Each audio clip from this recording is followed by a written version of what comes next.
Hallo, ich bin's wieder und inzwischen haben wir auch Stable Diffusion 3.5 Medium erhalten. Deswegen melde ich mich jetzt nochmal so kurz nach dem Large Model Video, weil das schauen wir uns jetzt auch mal an und ich zeige euch mal, was ich schon bis jetzt so rausgefunden habe. Und starten tun wir hier auf der Comfy UI, comfy.org Webpage, schauen hier mal in den Blog rein und hier sehen wir schon auch wieder Stable Diffusion 3.5 Medium in Comfy UI. Wir klicken da drauf und sehen erstmal Happy Halloween mit 3L. Ich weiß nicht, wer für die Auswahl der Bilder hier zuständig ist. Bei Large war es auch nicht so toll. Ich weiß auch nicht, ob ich es gut finden soll oder nicht. Er sieht nicht so Sherry gepickt aus wie sonst immer, aber naja, egal. Komm, gucken wir mal weiter. Es geht nämlich schon direkt ganz interessant los. Und zwar steht hier Stable Diffusion 3.5 Medium to run on consumer GPUs with 2.6b Parameters und it supports resolutions from 0.25 to 2 Megapixels. Und das fand ich sehr interessant, da kommen wir gleich auch nochmal durch.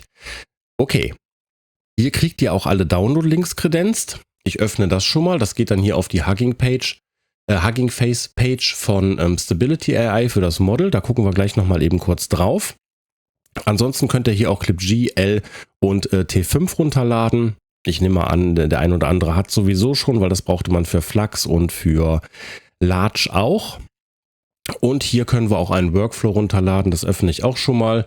Da kommen wir eigentlich auf den Blog oder auf die Examples-Seite der Comfy UI GitHub Page. Ansonsten gibt es hier unten noch Easiest Way to Start. Es gibt einen Packaged Checkpoint. Dieser Packaged Checkpoint hat bereits die Clips mit eingebacken. Ich habe es mir angeguckt, ich habe es dann aber auch schnell sein gelassen. Ich weiß auch noch nicht, welche Clip-Varianten da eingebaut worden sind, weil wir sehen gleich wieder, dass wir auch dieses Konstrukt wie im ursprünglichen Large Workflow hatten, auch wenn ich einen anderen genommen habe in meinem Video. Ich bin aber immer noch beim Triple Clip Loader. Ich weiß nicht, was hier verwendet wird für den Packaged. Deswegen, könnt ihr euch angucken, runterladen, angucken. Der Vorteil ist hier halt, dass ihr das Ganze einfach in einem normalen Load Checkpoint reinschmeißen könnt und dann den Clip hier raus in die Prompts. Es tut auch nicht weh, einfach einen Triple Clip Loader dann dazu zu packen und den zu benutzen. Die Ergebnisse, die ich bis jetzt hatte, waren wesentlich besser. So, das mache ich schon mal zu hier. Gucken wir uns mal die Hugging Face Seite an. Hier haben wir sehr viel Informationen, auch ein bisschen Hintergrund, auch die typische SAI License. Könnt ihr euch angucken.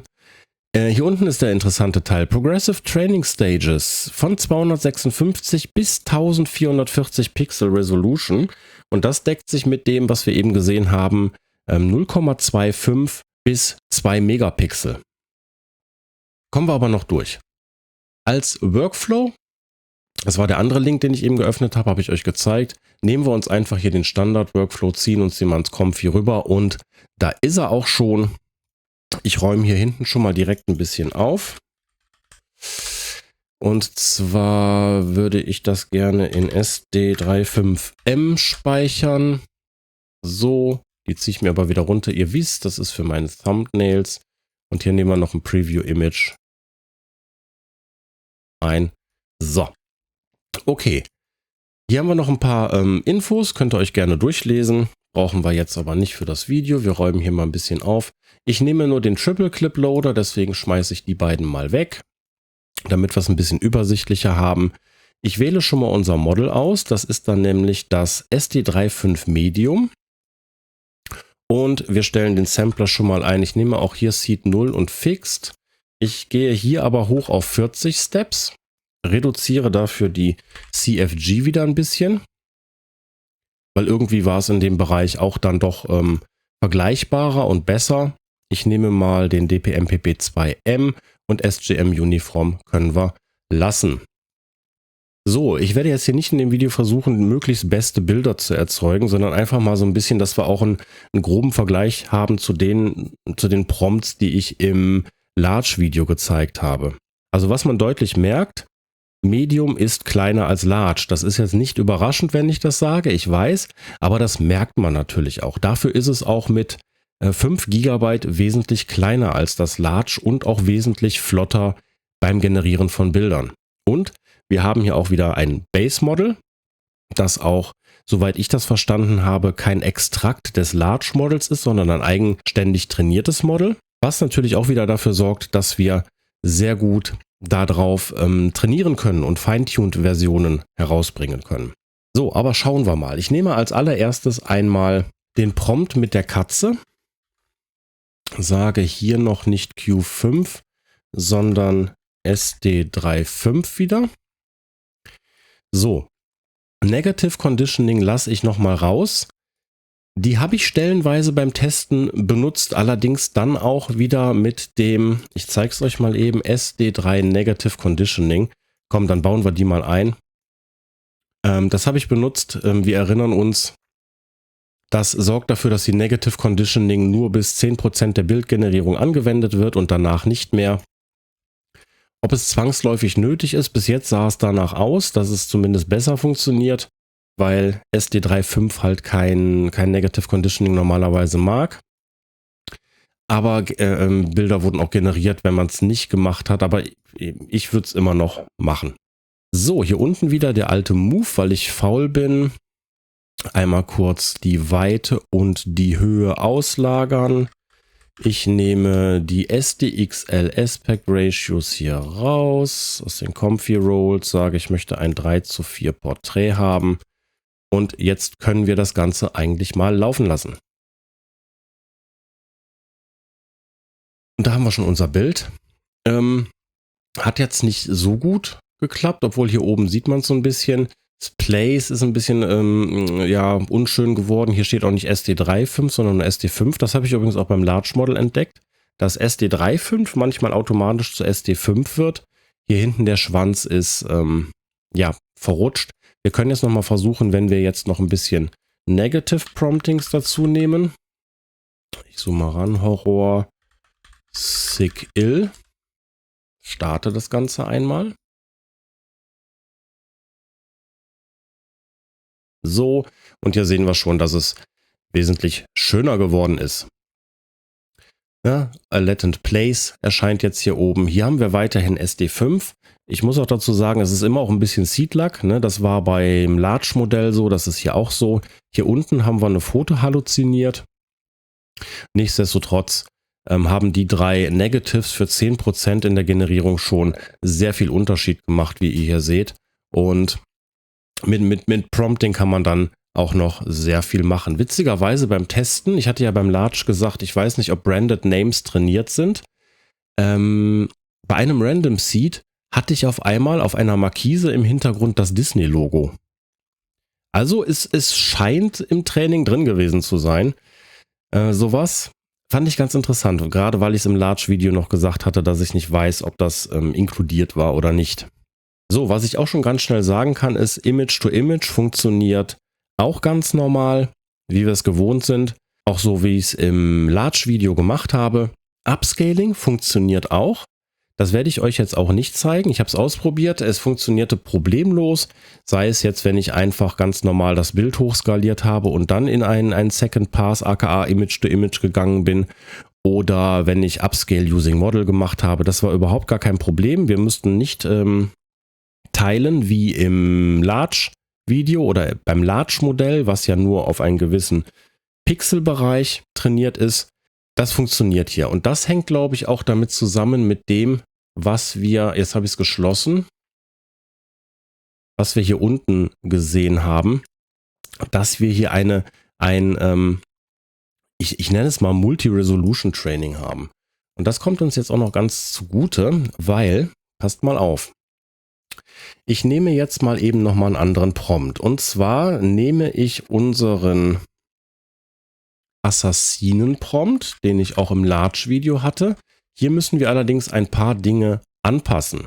Und zwar, Upper Body Shot hatte mich gestört, hat sie gemacht. Ich habe aber das ein bisschen umgeändert, diese Zeile, und zwar in She is shown in an action pose running. Her face is visible with a dense facial expression. So, und als Negative habe ich hier genommen Horror und her. Also es war, in meinen Tests konnte ich sehr gut sehen, dass die Dinge, die ich eigentlich ins Negative Prompting eingegeben habe, dann auch sehr konstant umgesetzt wurden wieder in der Bildgenerierung. Also ich hatte, bei meinen Tests kamen halt Assassinen raus mit Kapuzen, aber hinter den Kapuzen waren noch Haare zu sehen und deswegen habe ich Hair rausgenommen hier. Und das hat dann auch sehr, sehr gut funktioniert. Ich gehe mal mit der CFG etwas runter und ich würde sagen, wir probieren das einmal jetzt mit der SDXL Ratio.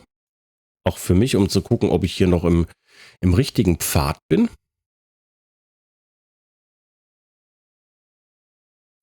Und ich bin es. Und das ist auch schon ein sehr schönes Bild. Hier haben wir wieder ein bisschen Seed-Lack, beziehungsweise fehlendes Seed-Lack, weil das Hand ist natürlich, es ist korrekt ausgeschrieben, aber wir sehen, dass hier eigentlich die Buchstaben auseinandergezogen sind. Das kann okay sein stilistisch. Mich stört es ein bisschen, wenn etwas so geschrieben wird. Nichtsdestotrotz haben wir hier ein sehr schönes Bild gekriegt. Wir haben die Wasserfarben wieder. Wir haben unsere Assassinen mit dem Cloak. Die Haare sind weggelassen worden. Gut, hier oben sehen wir noch ein paar, das ist aber passend. Alles ist schwarz gehalten. Ich finde auch schön, wie viel Schwarztöne man bekommt hier. Das konnte das Large Model auch sehr gut. Und was wir aber hier auch noch sehen ist, wir haben so ein bisschen dieses, ich nenne es mal SD3-5-Problem, dass das Gesicht irgendwie ein bisschen zu stark ins Realistische abdriftet. Aber auch das kann man alles korrigieren mit Prompting oder Block Manipulation oder sonst was. Da sind wir auch noch am Anfang. Nichtsdestotrotz haben wir hier aus diesem Base Model Medium ein sehr schönes Grundbild erhalten, mit dem man arbeiten kann. So, jetzt haben wir aber noch eine andere Sache. Wir haben gesehen, das Ding wurde trainiert auf unterschiedliche Größen. Ich könnte jetzt hier auch mal hingehen und sagen, ich nehme die CR1.5 Aspect Ratio und hänge die mal hier rein und sage hier auch, ich möchte ein 3:4 Porträt haben und lasse das mal laufen. Und hier brauche ich gar nicht das Video zu beschleunigen. Es funktioniert halt super, super fix. Und hier haben wir auch schon unser Bild. Und auch in der Resolution haben wir ein richtig schönes Bild erhalten. Ne? Also wir sind hier jetzt im Stable Diffusion 1.5 Größenbereich. Und das ist auch schon, wie ich finde, ein sehr gutes Ergebnis dafür. Allerdings können wir auch hochgehen und deswegen habe ich mir auch das Upscaling gespart eben. Und da habe ich nur gesagt, dass es funktioniert. Wir können nämlich jetzt auch, lasst mich mal ein bisschen basteln. Wir sagen jetzt, wir wollen eine Aspect Ratio haben. Ich nehme einfach mal die SDXL. Ich nehme ein Empty Image und sage, Weite und Höhe möchte ich gerne von außen steuern können und hängen das mal hier rein. Jetzt erzeugen wir uns ein leeres Bild in SDXL Formaten. Jetzt sage ich, ich möchte dieses Bild einmal auf, Moment, ich verbinde schon mal. Ne, hier müssen wir noch nicht verbinden. Ich brauche hier aber ein bisschen Platz nach hinten hin. So. Ich möchte dieses Bild auf 1440 Pixel in der Höhe ändern.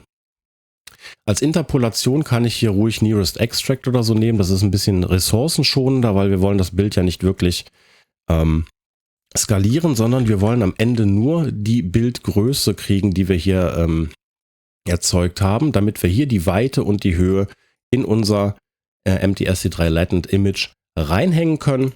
Und somit haben wir jetzt ein Bild erzeugt, was ja schon vom Grunde her wesentlich größer ist. Und das lasse ich jetzt mal laufen. Und da sind wir fertig. Und auch in dieser Größe hat es sehr, sehr gut funktioniert. Und wir sehen, hier hinten kriegen wir sogar schon so ein bisschen Papiermusterung dazu. Hier ist wieder dieser Effekt mit dem Gesicht zu erkennen. Das kann natürlich auch von Seed zu Seed ein bisschen unterschiedlich sein. Aber ich finde es ganz gut, dass wir es mal sehen. Es sieht halt aus wie ein Foto, was nachträglich mit dem Filter bearbeitet wurde, während das hier schon doch durchaus Wasserfarben sein könnten. Wir haben aber den Schriftzug, leichten Schatten. Wir haben die Splashes hier. Ich finde es auch schön, wie der Mantel so in diese oder diese Wasserfarbenverläufe übergeht. Und damit ihr das mal seht, ich öffne es mal hier. Wir haben hier wirklich eine Höhe von 1440 und 120 in der Breite. Also das kriegt das Medium-Modell auch ziemlich gut hin. Es wurde ja gesagt, dass wir im Megapixel-Bereich sind. Wenn ihr im Megapixel-Bereich arbeiten wollt, dann könntet ihr auch die ComfyUI eigene Image Scale to Total Pixels Node nehmen. Die könnte ich jetzt auch hier zwischenhängen. Die nehmen wir mal raus, damit es ein bisschen übersichtlicher bleibt. Hier hättet ihr dann auch die Möglichkeit, direkt Megapixels anzugeben. Ne? Also ich kann hier auch mal sagen, wir wollen jetzt hier eine Stable Diffusion 1.5 Auflösung haben, die ja wesentlich geringer ist mit 512 x 682 als hier oben. Nearest Extract ist egal, aber wir sagen jetzt mal, ich möchte hier 1,5 Megapixel haben. Dann wird uns das auch direkt auf die richtige Größe zugeschnitten und dann habt ihr aber nicht mehr die Steuerung, dass ihr eine gewisse Zielgröße haben wollt, sondern dann könnt ihr steuern, dass ihr gezielt auf einen Megapixel-Bereich gehen wollt. Ja, ob dieses Konstrukt hier unten unbedingt notwendig ist, ich habe es jetzt mal aus meiner Faulheit heraus so gebaut, dass ich mir einfach eine kleine Leinwand baue, dann je nach Bedarf hier skaliere und mir dann die daraus errechnete Größe für die Leinwand, fürs Denoising dann nehme. Vielleicht habt ihr da bessere Varianten, wahrscheinlich sogar. Ich habe es jetzt auf die Schnelle so gemacht. Es funktioniert aber auch und man kann problemlos einmal hier ein paar Dinge umhängen und verschiedene Resolutions checken. Unser Bild ist übrigens fertig geworden, da oben sehe ich gerade. Schauen wir gleich rein. Also ihr könnt hier so ein bisschen umhängen und das Ganze funktioniert dann. Ich nehme übrigens nicht hier das Empty Latent raus, falls ihr auch die Comfy Rolls nehmt, sondern SD3 Empty Latent, weil in einem Channel sind anstatt 4 oder in der Shape sind einmal 4 Channels im normalen Empty Latent und einmal 16 im SD3 Latent Image. Deswegen bleibe ich hier. Ist, glaube ich, kompatibler. So, gucken wir uns mal das Bild an. Und auch das hat ganz gut geklappt. Hier unten hat er ein bisschen, ist er abgerutscht beim Schreiben. Aber nichtsdestotrotz ist das auch sehr, sehr schön geworden. Die Hand hat er leider ist ein bisschen missglückt, so wie die. Das wissen wir aber bei SD3 Medium. Da warten wir mal auf Feintunes, was die noch raushauen können. Ansonsten, stilistisch ist es gut. Es ist im Vergleich zum Large natürlich ein bisschen inferior, sagen wir mal. Ist auch nicht verwunderlich, es ist ein kleineres Modell und es wurde ja auch, haben wir eben gelesen, es ist für Consumer-GPUs gedacht, aber auch hier mit großer Vorfreude erwarte ich da die Erweiterungen, also Feintunes, IPAs, Control-Nets etc. Wir haben mit Large und Medium jetzt eigentlich ziemlich gute Basismodelle gekriegt, die jetzt erweitert werden können. So, und ich hoffe, es ist auch klar, warum ich kein Upscaling gezeigt habe.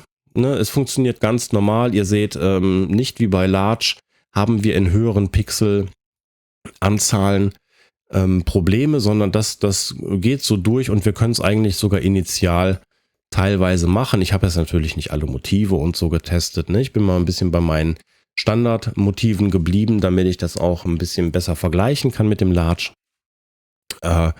Ich denke, da werden wir alle zusammen für die Zukunft genug Wissen ansammeln und das nach und nach alles verfeinern können. Ja, ich hoffe, ihr kriegt jetzt einen guten Einstieg schon mal in das Model. Könnt damit selber schon mal ein bisschen rumspielen und rumexperimentieren, gerade weil es auch ein bisschen kleiner ist. Ich bin ja sogar hier oben auf dem T5 FP16 geblieben. Und es ging ratzfatz. Hier könntet ihr wahrscheinlich auch noch den FP8 benutzen und auch noch ein bisschen wieder was sparen. Aber probiert einfach rum. Wir sehen uns im nächsten Video wieder. Macht es gut, bis dahin und tschüss!